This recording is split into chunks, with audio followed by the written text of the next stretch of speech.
Today you join me. I'm right at the border between Cork and Kerry, so I've come through a thing called the Healy's Pass. It's a stunning road actually. It's a winding road that brings you right up over here, the mountain pass, and then we're looking down here at Glanmore Lake. That's Kerry, and where the camera is right now is in Cork, so like I said, we're bang smack on the border. And the reason I decided to come here today was the light that I was getting earlier in the morning and earlier in the afternoon was really getting me thinking in regards to a subject that I'd like to talk about, I suppose, for a long period of time, but it gave me an opportunity to talk about it today, which is light and shadows. So everything in regards to photography more or less revolves around light. Okay, some people would argue that composition is vitally important, but without light, your photograph is nothing in reality, and you can get some flat light, you can get some electric light, you can get some atmospheric light, you can get some direct light, you can get some indirect light, and all of that light, when it hits something, it casts a shadow.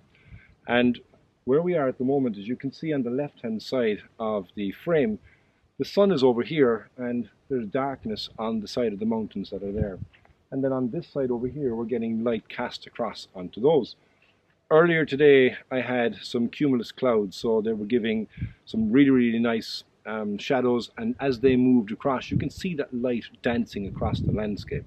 So what I'd like to do here today would be, look at certain things and wait for light to hit that so it lights up that subject within as well as the scene itself. And if you can master that, you can get some phenomenally good photographs.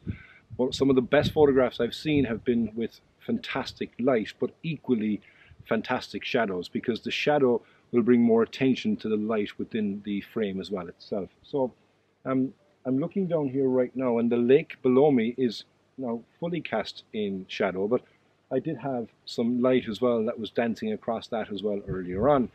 And I'm going to look at the peaks as well here in the distance. So while I get set up here, I'm going to show you a time lapse. I'm going to record a time lapse now. You can see just how much the light is moving across the peaks of the mountains there in the distance. And if you want to be able to get a nice shot, you can just look for the light to hit that one subject, and then you'll get that beautiful shot. So yeah, I'll show you that time lapse here, and then I'll set up for a shot, and I'll talk you through what I'm doing then at that point in time.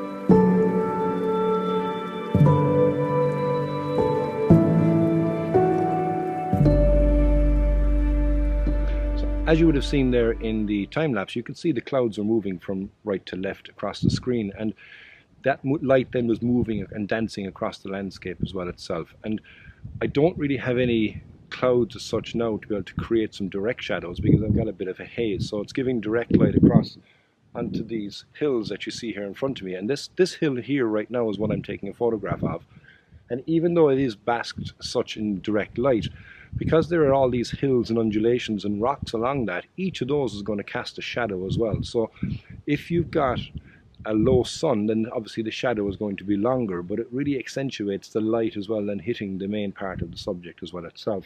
So even on that peak there, I'll record another time lapse now just of that peak, so you'll be able to see how the light will actually change on that peak as well itself. But I'll grab a photograph as well then, I'll show a photograph of that one peak, but you'll be able to see how different the light as well can be and what it can make of your images just by waiting for the light to hit what you want it to hit.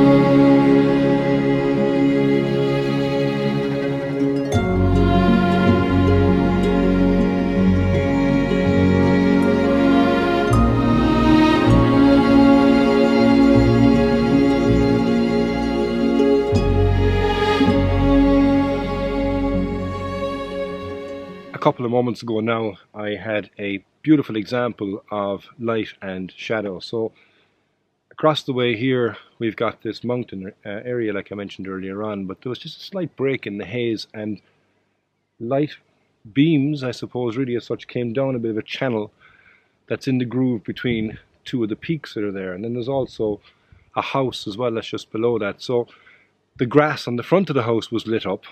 The house itself was in darkness, but then you can see the light as well coming down the face on the grass itself and lighting up certain areas as well in the grass. And that really does give a kind of a good dynamic aspect to the image. It highlights those certain areas like I would have said from the outset, but the light is gone now, so I wasn't able to vlog during it. But what I did do alright was I was recording with this camera a time lapse, so hopefully I've gotten that as well. If I have, I'll show it to you anyway now, but then I'll also show you the image as well that I took there, which again is a very, very good example of how to be able to look out for light and shadows in your imagery and how it can create a very dynamic shot, as I said as well a moment ago. So yeah, that's a second aspect I suppose really, and I just see one of the composition now I'm going to go for, and I'm going to wait for light to hit one of the areas here that's in the distance here as well, to try and pick out that detail with the long lens that I'm using here as well today. So yeah, I'll talk to you again in a moment.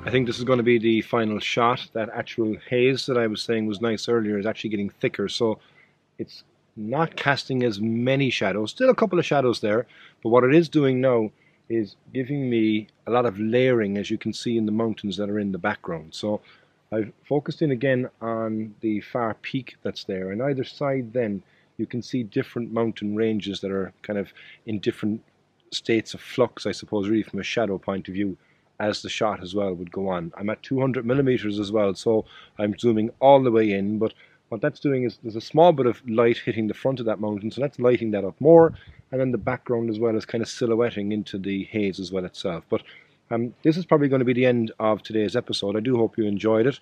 Not the greatest to give you an example from a photography point of view of my photos, but I do think in regards to the time lapses that I've done, to give you an example of how the light will move across the landscape, create different shadows as well. So, you know, not only should you be looking for light in your photography, but also for shadows. So, thanks very much as always for watching this episode. Please do leave me a comment below, hit that like button. If you're not subscribed already, I would really appreciate it, that subscribe button. And until the next time, slán go fóill.